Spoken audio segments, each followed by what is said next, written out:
Hi, everyone. Is everyone as jazzed as I am? That was like unbelievable, those two panels. That was amazing. My name's Stephanie Dreyer. I'm the managing director for multimedia and digital at the Rockefeller Foundation. The Rockefeller Foundation is turning 110 on Sunday. And for the thank you. And for the last 11 decades, we've been committed to working on behalf of the world's most vulnerable people, making opportunity universal and sustainable. And as we know, and we've heard so much today, climate change poses a singular threat to humanity, and therefore, to continue to meet our mission, we need to directly address that. So that's why last July, we made the commitment that we would be putting climate change central to all that we do. More and more of us, globally and domestically, are impacted by climate change. As we've heard, it can cause stress, trauma, depression, and according to the American Public Health Association, which we heard from earlier, up to 50%, half of people who are exposed to an extreme weather disaster are at risk of adverse mental health. And we've heard that the impacts of climate change on our mental health are not distributed evenly. Unfortunately, low-income communities and communities of color are often affected first and worst. And even further, children are impacted in every way. Research shows that children are starting to feel this phenomenon called climate anxiety.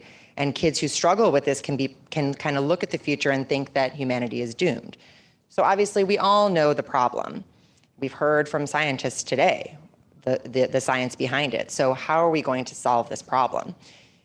An effective narrative around climate change, one that engages parents and children in conversations around climate change, prevention, mitigation, and solutions, or as our panelists before said, a good story is needed. And so the good news is that we have a phenomenal panel here today that's going to help us identify the right narratives that we can use to talk about climate change. So I'd love to introduce them to you. I'd love you all to introduce yourself. So I'll start with Gary. So please introduce yourself, tell us where you're from, and a little bit about your experience with climate change. Great. I'm Gary Knell. It's great to see a lot of friends and new acquaintances today. And I just want to say also a thank you for choosing to devote your careers to kids. I mean, we could all choose lots of things to be involved in. And I totally agree with the last panel about the fact that kids have no voice in Washington. They don't vote, and they don't have a constituency to lobby Congress that competes with so many other interests. So I've had a long career in purpose-driven media. I ran Sesame Street for a long time, National Public Radio, and National Geographic, and am involved in too many things today to go over. But the climate agenda is so critical, and figuring out how do we message that to the broader public to really make change happen. I have a strong bias to stop talking about it and start doing, and that's why we're here. Thank you. Nat? Great, thank you very much. My name is Nat Kendall-Taylor. I run an organization called the Frameworks Institute. I'm a psychological anthropologist by training. That's the normal reaction that I get. I'm looking like, what? And that just means that I study culture and how it influences the way that people think. And at Frameworks, we do two things. We study the kind of deep patterns of public thinking that shape how people make sense of complex social issues like kids and climate. And then we do work that tests different ways of communicating about those issues that can shift, expand, change, and create more space for different conversations on those issues. I have been doing work, this is really interesting to me, probably not to you, on kids issues for 20 years and on climate issues for 20 years. And this is the first room that I've been in where those two issues are together. Thanks, Nat. Liz? Hi, yes, thank you so much. I'm Liz Hurtado. First and foremost, I'm a mother. I have 4 kids, ages 7 through 14. So it's really inspiring to be in this room because, as you know, at home, there's different levels of learning going on, different discussions that we're having, and specifically around the topic of climate change. So I'm really, really empowered to be amongst this room, this group of people. I'm also a national field manager for Moms Clean Air Force. We're a community of over 1 million moms, dads, caregivers across the country who are united against air pollution and the effects of climate change to protect our children's health. I also co-lead our EcoMadres program, which is specific Latino engagement, where we really fight for stronger protections and policy change for are communities that have been most impacted, such as Latino communities and other communities of color and low-income communities. Thank you. So influence is the capacity to shape the thinking and catalyze commitments to achieve impact. And we need to make sure that we can measurably impact or make measurements of that impact. Often this includes messaging, campaigns, and obviously narratives. So Nat, as climate change has become increasingly polarized, what frames or narratives should we be thinking about to build understanding and inspire people to act? Is the kids' lever a good one? Yeah, so first of all, let's like back up one step and just when we say that F word, don't worry, frames. What we mean is the choices that we all make all the time in the way that we communicate our ideas, right? And we do this all the time. It's the difference between talking about tobacco as an individual vice versus tobacco as an issue of corporate malfeasance, right? We do this all the time. And framing is about how those choices influence how people think and how they understand our issues, how they feel emotionally, how they're willing to engage or not, and what they are or are not willing to do as a result of hearing what it is we have to say. So that's framing. That's really what we do at Frameworks. That's what I've done for 20 years. And I guess when we come to this issue of climate or kids and climate, it's really important to keep in mind that these issues, each of these issues, both of these issues, is really hard to communicate because not solely because these are complex scientific issues, but we are communicating into a culture where there are existing understandings that make this communication difficult. And in our work, there's 3 of these cultural mindsets that we focus on a great deal. So the first is individualism, right? The fact that Americans have such a strong tendency to see the world in these kind of individual atomistic ways, that outcomes are the way that they are as a result of how hard people try, which is true, but not the whole story, clearly. And if we can't see systems, work on these issues becomes really hard. Second, fatalism, the idea that the world is too gone, issues are too numerous, deep, dark, and dire for us to do anything about, and therefore people quickly tune out. And I think most importantly, on both of these issues, the idea of otherism, the very quick and immediate way in which we default to zero-sum mentalities, where any more, and I'm using these pronouns really intentionally, any more for you and yours over there, by definition means less for me and mine over here.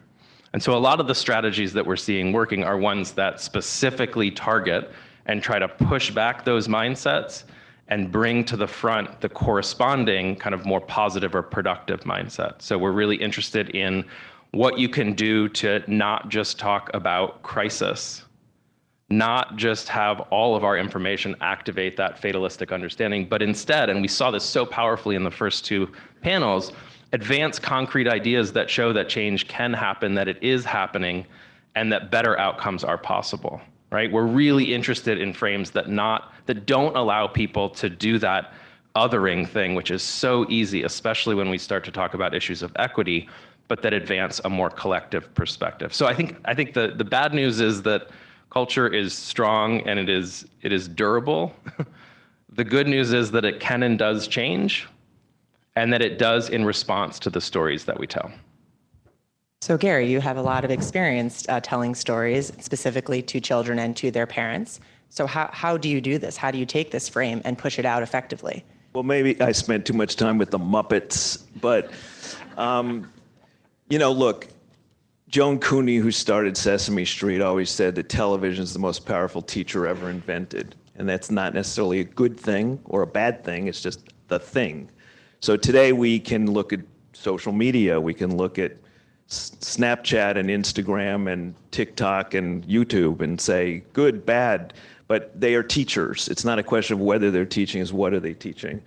So as storytellers and people who care about this, we've got to use these media just the way Joan did with Sesame Street 50 some years ago in a modern context. And I come back to Neil deGrasse Tyson, who got in my head a few years ago, National Geographic, talking about that every kid is a born scientist. If you just throw a kid into a backyard or a park, they're going to get their hands dirty looking for birds and bugs and plants and all kinds of things. It's the adults that drum it out of them. And we have to find a way to bring that inner scientist, which is about curiosity and it's about, improving the planet that every kid is born with. And those of us as storytellers have a huge opportunity to understand how these media work and harness their huge impact, their huge power to impact populations. That's where the sweet spot is here, to get away from some of the binary issues that Nat talked about here. So we've heard from previous panelists that it's very important that we include the children and the parents in these conversations. So Liz, through your job, you're on the ground, you're talking to parents and families. Can you tell us a little bit about your experience and what are the messages that resonate with the families? Yeah, absolutely. So at Moms Clean Air Force, we really aim to mobilize and empower moms and really note the power in their voice, right? They're already making such a positive difference in the lives of their kids, and we want to bring that forward to the people who are making decisions that will impact our kids' future. And we do that in many ways. As we're hearing a trend here around storytelling, we really aim to empower them to use their voices in areas like public hearings, right? We just had past 2 weeks, a flurry of new proposals coming out of EPA where we kind of laid the foundation of education around what is the connection between air pollution and children's health. You know, we've heard so many different impacts where a lot of our community members don't really know where these things are stemming from. And so we formulate and we connect those dots between air pollution, toxic chemicals, these things in our environment that are harming our children, and empower them to use those resources, use those tools to then, you know, share their own stories. We want to hear all the various lived experiences that people have. And I love that use of the pipe. I mean, that's powerful, using every tool that we have to formulate a powerful story and bring those experiences to light. So we really work to, again, provide them those tools, give them that motivation and that encouragement, and work with them to share those stories. And I think a lot of the work is so powerful because we hear from so many different perspectives. And again, encouraging them that they have that power, that their children, as you know, was noted earlier, our children are watching. We actually had a unique experience of giving remarks when, I think it was just last month, actually, EPA announced new rules for clean transportations, and I was invited to give some remarks in support of those rules. And my daughter was also invited to give some remarks. So it was incredible seeing her, in her own words, share how these stronger regulations are going to positively impact her future and the future generations. And we weren't even like back to our seats, and she was like, when's the next event? What's the next proposal coming out? When are we gonna do this again? And so now I have like a 9-year-old advocate, you know? So it's, again, putting the power back into the people and into their voices. That's so wonderful. But we did hear from Chelsea Clinton that, you know, there is this sense that, oh, well, the 9-year-olds will save us, right? So how do we get around that? How do we make the children understand that we're here to partner with them? And what are the ways that we talk to parents and people who don't even have children, just anyone who's older than a child, but isn't ready to walk away? And I'll bring that to all of you. So, Gary? Yeah, I mean, look, we did not to draw on history, but we did a wonderful project at Sesame Street with military families a bunch of years ago, and it was called Talk, Listen, Connect. And I was thinking about, it's the same message here. It's talk to your kids, listen to them, and connect them around the right messages. So don't talk down, be relatable, depoliticize. This is a challenge for the planet. Every kid cares about the planet. Let's figure out ways to make a difference in my community, in my school, and make it things that we can make a big difference in our daily lives, driven, I think, by storytelling as an inspiration. Yeah. Yeah, so my answer to this one might not be popular in this group, but so we found in a lot of our work on climate that science as the reason why this matters it turns out, is not it for most people.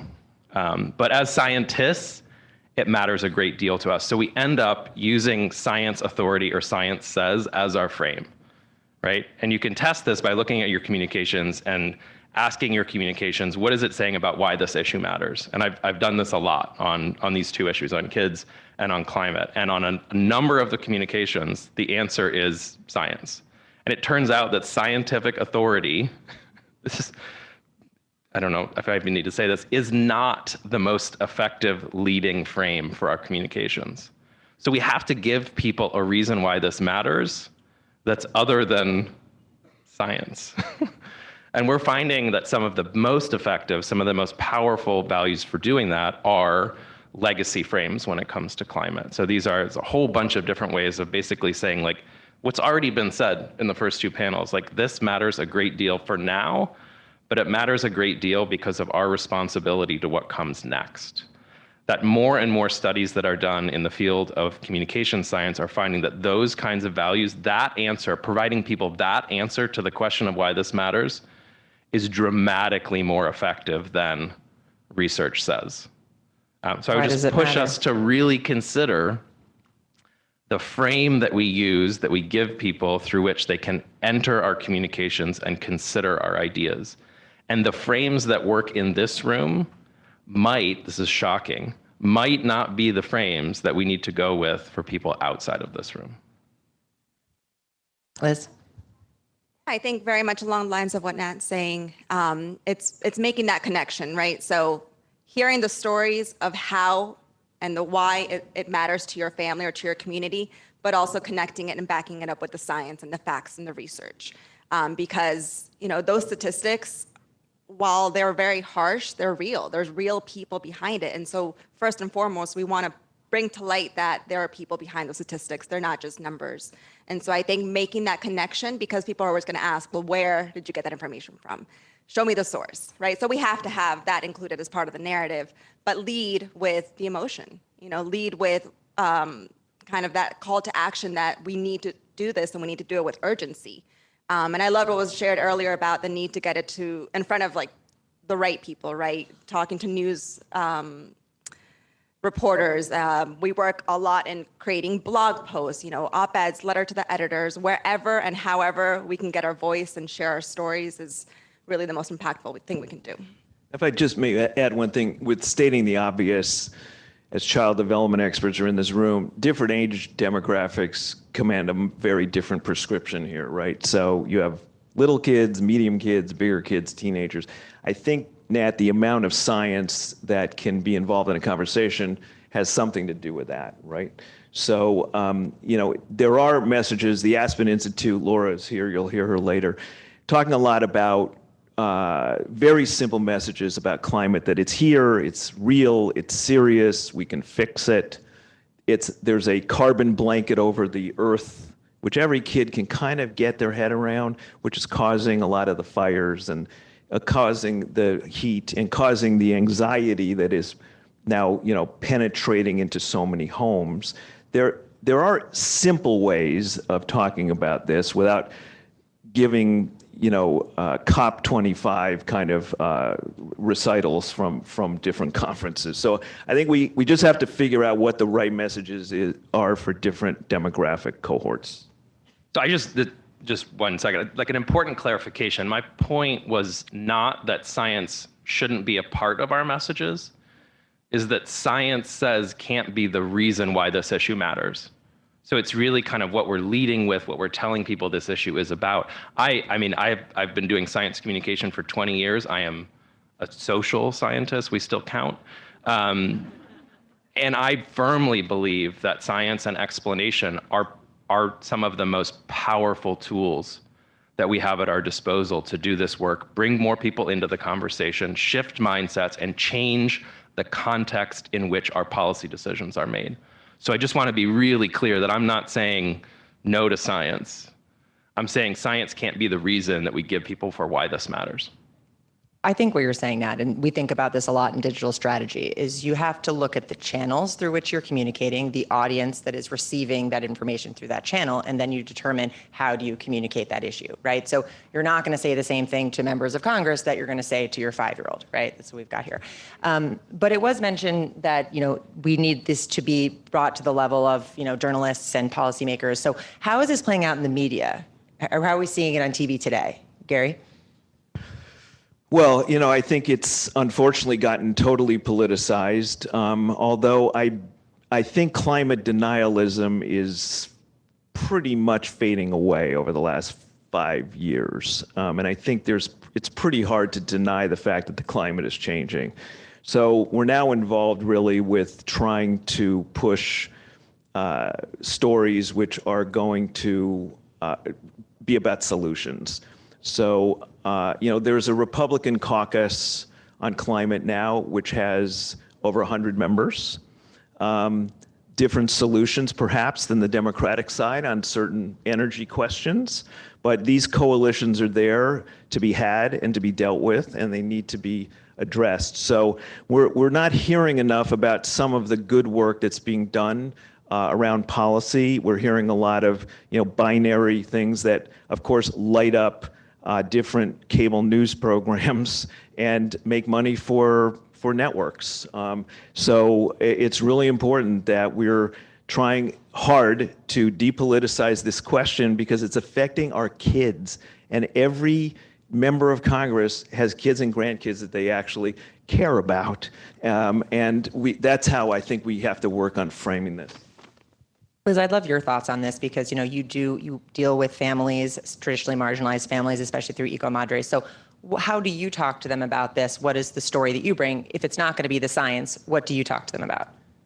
I think to follow up on what you were just saying, it's kind of cutesy, but at Mom's Clean Air Force, we say we're mom partisan because this really isn't an issue of one way or the other. Yeah, and so we really come from that perspective, and specifically at EcoMadres, again, noting that our communities have an outsized burden, and it's not just from climate, but so many other things that just compound these things that they're facing in their homes.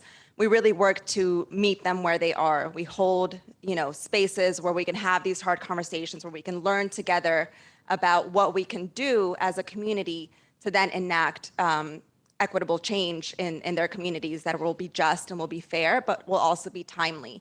Again, we aim to have these conversations where they can bring their families, they can bring, their mothers as well as their children, and we really push for this intergenerational collective activism where everyone in community is fighting for this change. I think there's really power in that, in knowing that you're not alone, and that all that burden doesn't fall on you, and just encouraging them that, you can come to organizations, and folks in this room I know are leading the charge on a lot of things, but there's spaces for you, spaces for these conversations to have. Specifically in our Latino community, we sometimes struggle with talking about hard things.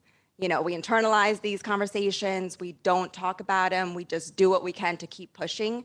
And so we create these spaces at EcoMadres where we can have the conversations, but also offer hope and encouragement and saying, we got your back, we're gonna do this together, and these are the multiple ways. So whether it's, like I said, providing testimony, we help you with that. If you wanna speak to a reporter, we can help you with that. So just providing them the tools, but more so the encouragement that we can do this together. That's fantastic. And how do you encourage the parents to talk to their kids about climate change without it being scary? Yeah, actually, I just had a conversation around this and really talking about the things that they can do on their own and at home. And again, part of that collective action is saying, okay, we're gonna do this. We're gonna go on this walk. We're gonna breathe in some air. We're gonna, reconnect with nature. Latinos have always been worried about or concerned about the environment, right? This is just something that's an innate driver for us. Generation after generation, we learn how to protect the land, how to protect Mother Earth, and this is something that we then instill a love for the planet in our children. And I remember all the different things that my grandmother and my mom, growing up in Peru, would tell me, which to this day I find myself telling my kids, and it kind of builds that that drive for them to care and to want to do something. And so at the individual level, we also have to worry about mental health. We spoke a lot about this recently and how it's impacting kids. And so we encourage them to say, okay, what is it that I enjoy? What is it that I can do? What are my skills? What can I do to make a difference so that they feel empowered? That's excellent. So we have philanthropists and business leaders, folks from all over here today, early childhood development. What recommendations would you offer them? And I'd like all three of you to comment on that. Would you like to start, Gary? Well, it's sort of do's and don'ts. I think do's are around inspiration. And, I'm looking at the password here in the Wi-Fi room. It's Transformers. And I heard this morning that about the Flint Youth Justice League. Why do you think the kids picked that? Because they get inspired by superheroes. And every kid can be a hero. So I think we have to think about inspirational messages. Doomerism is a loser. So I think, and I even look at things that get promoted around climate conferences, like words like catastrophe, existential, extinction. These things do not compute for kids. And I think we have to figure out ways that respect kids, that they are feeling these issues. We heard a lot about that this morning. In a personal and physical way, in many ways, certainly a health way. Let's figure out a way to sort of turn the switch to make it about problem solving and solutions. We're working on a K-12 strategy. We're working on using the power of children's media to include, heroes and their favorite characters as turning on their solution-driven, capabilities. So I think it's those do's and don'ts. Thank you. Yeah, so I've got a lot of answers to this question. I'll just do 3 really quick ones. So the first is the kind of come together point that I never remember the Audre Lorde quote. It's there's no such thing as a single issue struggle because we don't live single issue lives. So if we keep communicating just on an issue by issue basis, we won't change culture. That's not how culture works. That's not how we think. That's not how our mindsets work. So I guess one thing that I'm both really excited about in this room and that I would continue to push on is that if there is an interest in narrative and culture change, it can't be one narrative for this issue or even the 20 issues within this issue and then another 20 narratives in this other issue. That there really needs to be some collaborative sharing when it comes to the meta ideas and narratives that we're advancing. So that's number one. Number two is that if our goal is to kind of change the ground upon which decisions are made, that's not a 6-month campaign. That's long-term work. And we all say that in the course of talking about narrative change. Yeah, it's long-term work. And then what we do is we do something for a year and we flip and change and do something different. So that's the second thing. And then the third thing, and this is why I'm happy that both of the panelists are here, is that we're not going to change culture just by going through advocate voices. I mean, I think advocacy is a very strong part of this, but changing culture really involves a surround sound strategy. It means changing all of the ways through which people receive information and ideas about an issue. So it's about the signal, but it's also about having a much more comprehensive and surround sound approach to the way that we think about presenting people with new ideas. I think my suggestion is pretty simple. Just keep holding these spaces, keep having these conversations, but also keep extending the invitation to more people to join in. Again, it might seem like a lot of us in the room know all the facts, but there's so many people out there that still haven't made those connections between the environment, between children's health, between the impacts, between the injustices. And so we need to have more of these conversations where we can really learn together and then feel empowered together to take action. So Gary, you kind of started with the do's and the don'ts. So how do we include the people that need to be included in the conversation and have these collaborations, but then we don't cause more burnout, more anxiety, and just the perpetuation of this conversation, which we heard started in 2007, and here it is 2023. Yeah, well, I completely agree with Nat's surround sound philosophy. And look, I'm just going to speak from a media perspective. We have to understand the media diets of whatever target population. And when people come to me today and say, I want to do a documentary about climate change, I go, please don't, right? the only people who are going to see that are people who understand the issue already. Maybe you'll get them excited about doing some specific thing, but people who need to be convinced are never going to watch your documentary, okay? So it's really about, my documentary friends are going to be really mad I said that, but it's really about understanding the media diet of the target population. So this is why I look at things like YouTube and Snapchat, and TikTok, which we may stick our noses up, but you know what? TikTok is a powerful medium and it's addictive, and 40% of our teenagers are getting their news from TikTok. So if we're ignoring that, we do that at our own peril. Why does that work? People in this room should think about how can we harness the power of that to get the kinds of messages that we all care about into the hands of teenagers. So I would just urge people to think about media diets, understand how those work, and be part of the surround sound environment that Nat described. Nat, would you like to comment?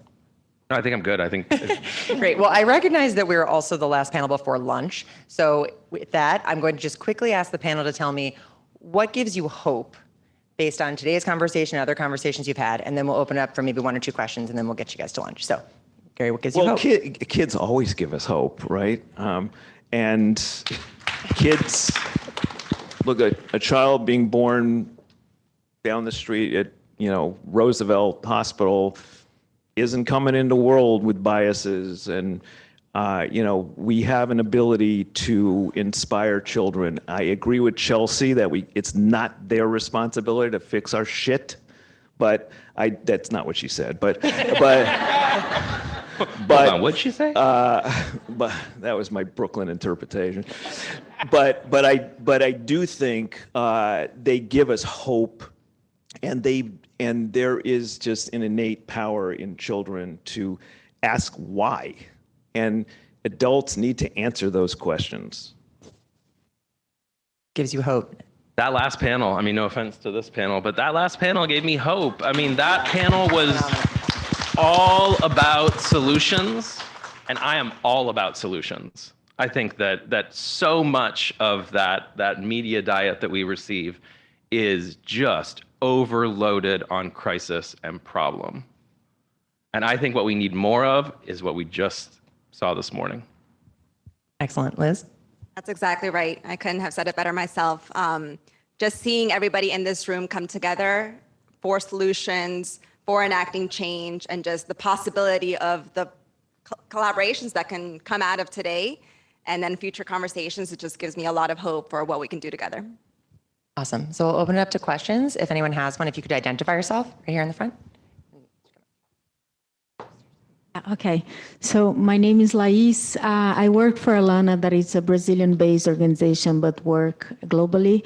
I'd just like to bring a perspective that we've been here talking about, like climate change and mental health, but I think it's very important to bring the perspective of children's connection to nature, and I think this is a very big antidote for that. So one of the things that I just would like to bring this reflection is how important it is our effort to expose children to nature, because once they are connected, they naturally becomes their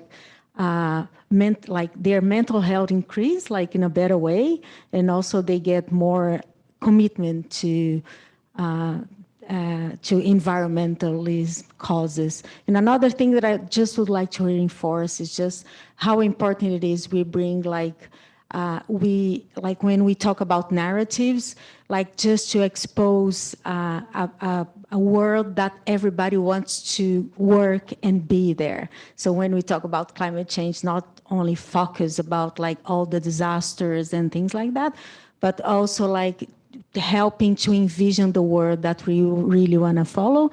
And to finish, I just would like to share that there is this film, The Beginning of Life Outside, that talks a little bit about that, the importance of the connection, that it's the foundation of the mitigation of climate change, but also bring this inspirational message about it. So I think it's a good example, and it fits a lot in this panel right now. Thank you. And Gary, you said how important it is just stick our kids out in the backyard, right? Question in the back? I've been listening to you, but mostly singing Sesame Street songs in my head. and I was thinking, it's not easy being green sort of fits this moment, particularly because I love trash. Oh, yeah, but then.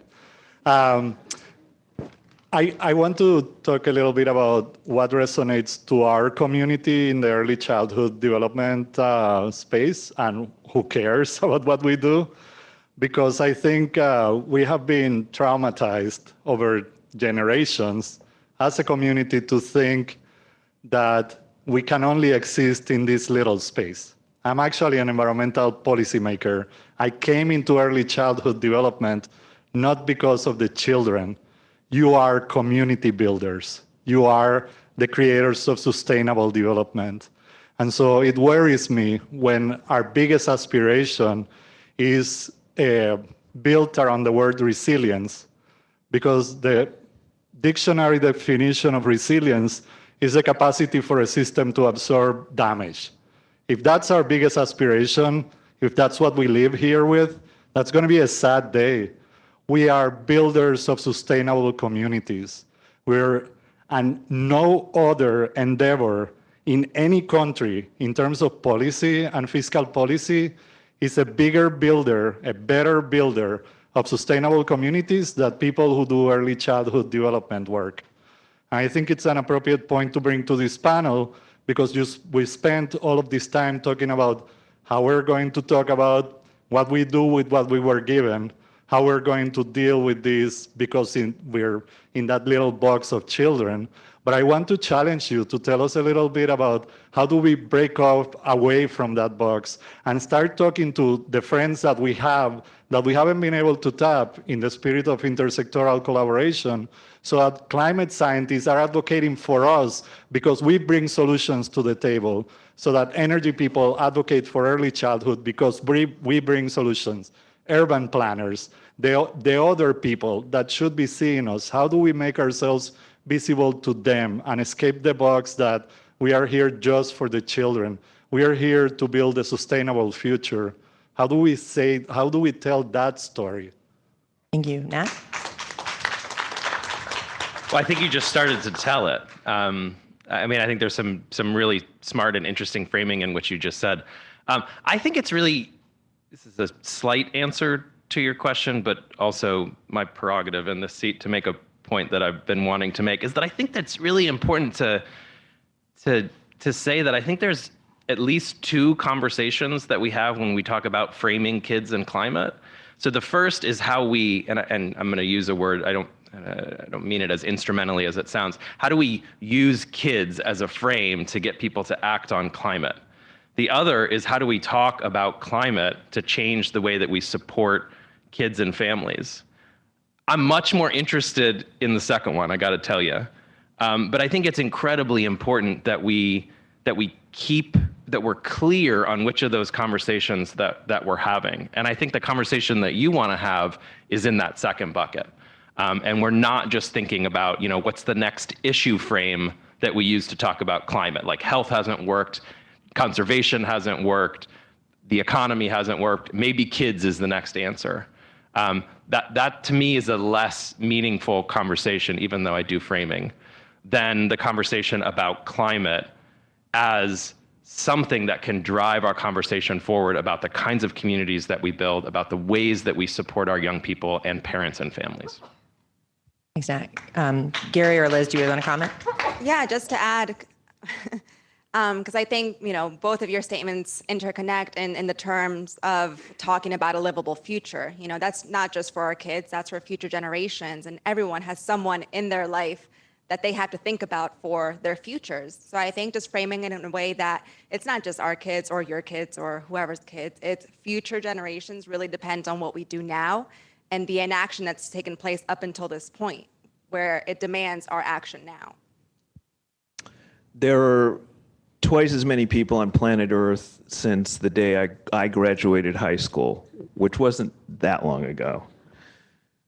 There's going to be 10 billion people on the planet by 2050, a billion more in Africa alone. Nigeria will have more people than the United States. How How are we going to feed, house, educate, provide energy for everyone without burning everything in or on the planet? These are painting a responsible future and painting a picture of planet Earth in 2050, which I think everyone should think about. Where are we going? And I think that gives you a perspective that doesn't, it's not a defensive perspective, it's a perspective of trying to achieve an outcome that we can begin to see now. It's only 27 years from now. So that's how I would frame this, and that is exactly why I think all of us in this room are dedicated to solving these problems and why we're here today.